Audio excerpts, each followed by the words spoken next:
Hello दोस्तों, कैसे आप सब। आइए जानते हैं चंद्रशेखर रावण अमित शाह के बारे में क्या सोचते हैं। आइए शुभांकर अमित शाह के पॉडकास्ट में जाने की कोशिश करते हैं। तो चलिए शुरू करते हैं। हमेशा से डरते हो? को भूत टाइप लगते हैं क्या वो? कई विपक्षी नेता ऑफ द रिकॉर्ड कहते हैं कौन कि थोड़ा बचते हैं। क्यों बचूंगा? मैं तो अभी उनसे मिलना चाहता हूँ। भूत है वो? कई विपक्षी नेता ऑफ द रिकॉर्ड कहते हैं कौन कि थोड़ा बचते हैं। क्यों बचूंगा? मैं तो अभी उनसे मिलना चाहता हूँ। एक विषय है पुलिस का मॉडर्नाइजेशन को लेके और होमगार्ड का, मैं उनसे मिलना चाहता हूँ। मैंने उनके ऑफिस में फोन भी किया कि मुझे, क्योंकि वो देश के होम मिनिस्टर हैं, उनसे डर के हम लोग काम कैसे कराएंगे? और क्यों डरे? वो तो आपको कोई भूत टाइप लगते हैं क्या वो? देश के गृह मंत्री हैं। मैं जल्द उत्तर प्रदेश के मुख्यमंत्री से मिलना चाहता हूँ एक सब्जेक्ट को लेके जो उत्तर प्रदेश का है। मेरी खुद की सोच है, जो पावर में है उसके सामने विषय रख के दो चीजें होंगी। क्या तो वो उस काम को करेगा तो अच्छी बात है, लोगों काम हो जाएगा। नहीं करेगा तो वो बेनकाब होगा कि इस बात पे इस आदमी की सोच क्या है। तो हम जनता के सामने रख सकते हैं कि हम आपके विषय को लेके गए थे। ठीक बात। तो मेरा सोचने का अपना तरीका है। बिल्कुल सही बात है। अंबेडकर जी की ज्यादा डिसरिस्पेक्ट किसने की उनके जीते जी? आरएसएस बीजेपी से जुड़े लोगों ने या कांग्रेस के? तब बीजेपी नहीं थी। आरएसएस जनसंघ के जुड़े लोगों ने? दोनों ने बराबर। या कांग्रेस के लोगों ने? कांग्रेस और बीजेपी। मैंने जब टीवी पे मुझसे पूछा गया तो मैंने कहा कि मैं किसी पार्टी को डिफेंड करने के लिए यहाँ नहीं बैठा। जिसने जो किया मैंने वही कहा। कांग्रेस ने अपने समय में बाबा साहब अम्बेडकर के विचार को रोकने के लिए बहुत प्रयास किया।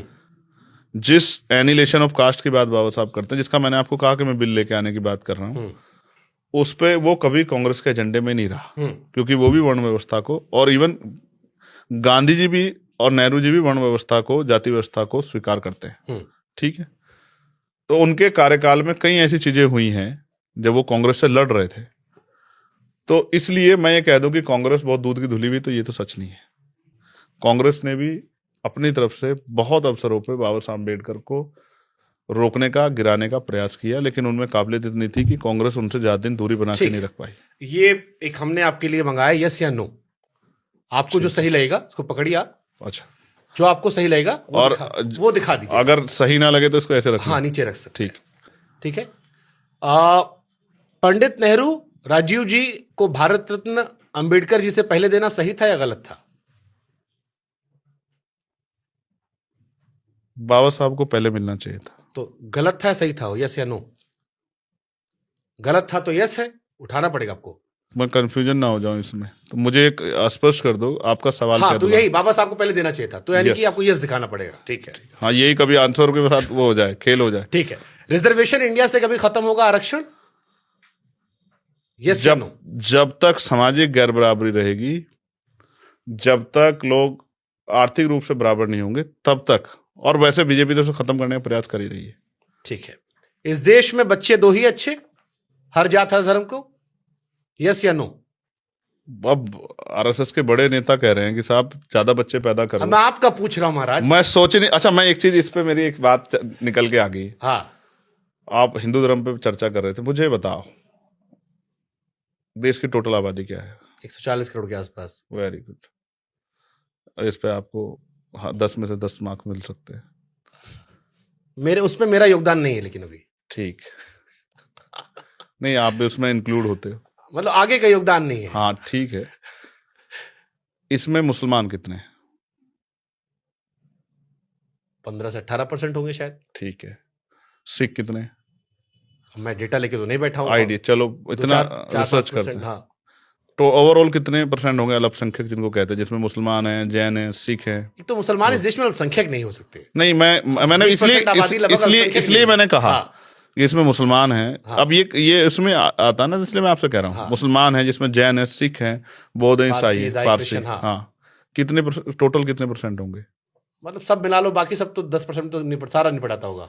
मुसलमान तक को मिला के हम इनको 25% काउंट कर लेते हैं। कर सकते हैं। तो 100 करोड़ लोग बचे अब। ये इनको आरएसएस बीजेपी के लोग हिंदू कहते हैं।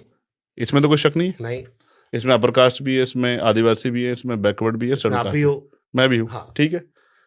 तो जब 100 करोड़ ऑलरेडी हैं बीजेपी की भाषा के, आरएसएस की भाषा के रिगार्डिंग, तो वो खतरा उनको किससे है?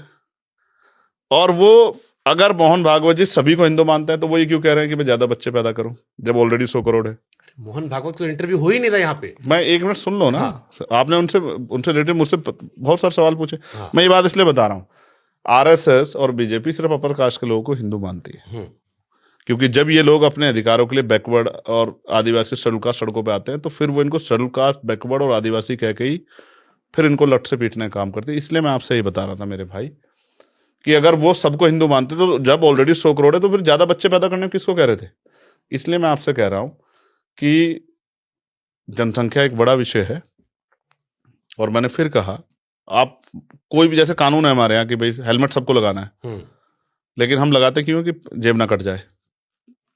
हमारे अंदर वो सोच नहीं डेवलप हुई कि इससे मेरी सुरक्षा होगी। इसलिए लौंडे तो बाल खराब ना हो जाए चक्कर में लगाते कि थोड़ा हीरो बन के जाना होता है। ठीक है, तो मैं मगर आपसे ये कह रहा हूं मेरे भाई कि इसलिए मैं आपको कह रहा हूं कि ये कुछ विषय हम थोपने की बजाय समझाकर आसानी से करा सकते हैं, क्योंकि हर आदमी किसी भी जाति धर्म का देश से तो अपने प्यार करता है यार।